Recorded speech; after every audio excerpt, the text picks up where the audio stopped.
The rain had started before sunset and showed no sign of stopping. It tapped steadily against the bus stop roof where Daniel sat with his 5-year-old daughter, Lily, wrapped in his old gray hoodie. The world around them felt blurred, cars rushing past, headlights streaking like distant stars, people hurrying home to warm dinners and soft beds. Daniel checked his phone again. No new messages, no callbacks. 3 interviews this week and not one had turned into a job. He had once managed a small hardware store, steady income, predictable days. But when the company downsized, his name had been on the list.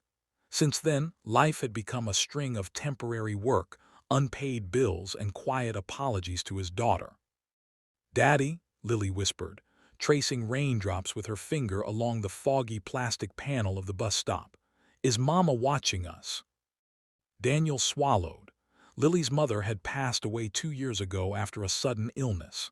Since then, Daniel had tried to be everything: father, mother, protector, cheerleader. Some days he managed well. Other days, like tonight, he felt as thin as the soaked cardboard box holding their last few belongings. "I think she is," he said softly. "I think she watches us every day." They had been staying in their car for the past week after falling behind on rent. Daniel had told Lily it was a camping adventure. She believed him at first. Children wanted to believe the best about the world. But tonight, the car wouldn't start. The engine coughed once, then went silent. The mechanic had quoted a number Daniel couldn't even say out loud. So they walked to the bus stop, not because they had anywhere to go, but because it was dry. Across the street stood a small bakery, its windows glowing golden against the storm. The smell of fresh bread drifted faintly through the damp air whenever the door opened. Lily's eyes followed every customer who stepped out with a white paper bag. Her stomach growled loudly. Daniel pretended not to hear it. A woman stepped out of the bakery, juggling an umbrella and 2 boxes of pastries. She moved quickly, heels clicking against the pavement, until she disappeared into a waiting car. Lily watched her go. Then, in a voice so small it almost disappeared into the rain, she asked, "Daddy, are we bad people?" The question hit Daniel like a physical blow. He turned to her slowly. "Why would you think that?" She hesitated, lower lip trembling. "Because God gives houses and food to good people, and we don't have those right now. So maybe we did something wrong." Daniel's heart broke open. He pulled her into his arms, holding her tighter than he meant to. "No, Lily, listen to me. We are not bad people. Sometimes life gets hard. That doesn't mean we're bad." "But the lady had so many cakes," Lily whispered, "and we can't even buy one." Daniel closed his eyes. In that moment, he wasn't thinking about pride or embarrassment. He was thinking about how a 5-year-old child had started believing poverty was punishment. And that was something he could not allow. Across the street, the bakery door opened again. A young man stepped out to adjust a sign that had fallen sideways in the wind. He wore a flour-dusted apron and moved with tired but steady hands. Daniel looked at Lily. "Stay here for just a minute," he said gently. She nodded, clutching the hoodie tighter around herself. Daniel crossed the street in the rain. Each step felt heavy, not from water but from pride. He had always been the one who helped others. He volunteered at church. He fixed neighbors' broken fences for free. He had donated to food drives when times were good. Now he was about to ask. The bell above the bakery door jingled as he stepped inside. Warmth wrapped around him instantly. The smell of cinnamon and sugar almost made him dizzy. The young man behind the counter looked up. "We're closing in 10 minutes, he said politely. Daniel nodded. "I won't take long." He cleared his throat. "My daughter and we've had a rough week. I don't have money right now, but I was wondering if you had any leftovers you were planning to throw away tonight. I could sweep floors, wash dishes, anything." The young man studied him carefully, not with suspicion but with something else. Recognition, maybe. "What's your name?" he asked. "Daniel." The young man nodded slowly. I'm Marcus. Marcus disappeared into the back room without another word. Daniel stood there, heart pounding, already regretting coming in. After a few minutes, Marcus returned, not with scraps but with a full box.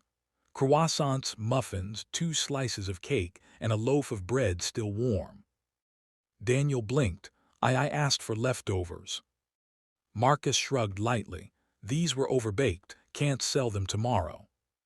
Daniel knew that wasn't true. Thank you, he said quietly. Marcus leaned on the counter. Rough week. Daniel hesitated, then nodded. Marcus glanced out the window and saw Lily curled up under the bus stop roof. She asked you something hard, didn't she? Marcus said gently. Daniel's breath caught. You heard. The rain carries voices, Marcus said softly, and I used to ask my mom the same thing. Daniel looked at him more closely now. My dad left when I was 6, Marcus continued. Mom worked 2 jobs. We slept in her car for a while. I remember thinking God must not like us. Daniel felt something shift inside him. But one night, Marcus said, a stranger gave us a bag of groceries, didn't even say his name, just said, hard times don't mean you're bad people. That stuck with me. He slid the box closer. Tonight, I get to be the stranger. Daniel's eyes burned. I can't repay you, he whispered. You don't have to, Marcus replied. Just do it for someone else someday. Daniel stepped back into the rain, holding the box like it contained something sacred. Lily's eyes widened when she saw it. Daddy. He knelt beside her, opening the lid slightly so she could see. For good people, he said softly. She looked at him carefully. We're good people. Yes, he said firmly, we are. They ate slowly, savoring every bite. Lily giggled when powdered sugar dusted her nose. For a moment, the bus stop didn't feel like a shelter. It felt like a memory they would one day tell differently. Later that night, as Lily slept curled against him, Daniel stared out at the quiet street. He had been asking God for a job, for money, for stability. But maybe tonight's answer had come in a different form, a reminder that dignity wasn't measured by income, and that help wasn't weakness. The next morning, Marcus was waiting when Daniel returned to thank him. You used to manage a hardware store, Marcus asked after hearing Daniel's story. Daniel nodded. My uncle owns a supply warehouse, Marcus said. He's been looking for someone reliable. It's not glamorous, but it's steady. Daniel's heart pounded again, but this time with something else. Hope. A week later, Daniel stood in the warehouse office signing employment papers. It wasn't the life he had before. It was better in a different way.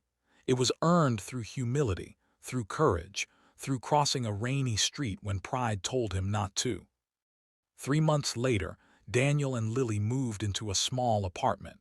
It wasn't big, but it was theirs. The first night there, Lily placed her stuffed rabbit on the windowsill and looked up at him. Daddy. Yes. Do you think God forgot us? Daniel smiled, remembering the bus stop, the rain, the box of pastries. No, he said gently.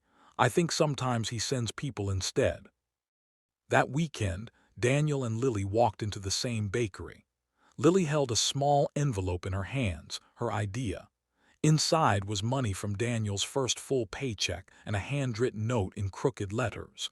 For someone who thinks they are bad people. Marcus looked surprised when Daniel handed him the envelope. What's this? Just passing it on, Daniel said. Lily smiled proudly. For good people. Marcus laughed softly, eyes shining. As they stepped back into the sunlight, no rain this time, Daniel realized something important. Hard times hadn't made them bad people. They had made them braver ones. And sometimes, the difference between feeling forgotten and feeling seen is just one person willing to cross the street.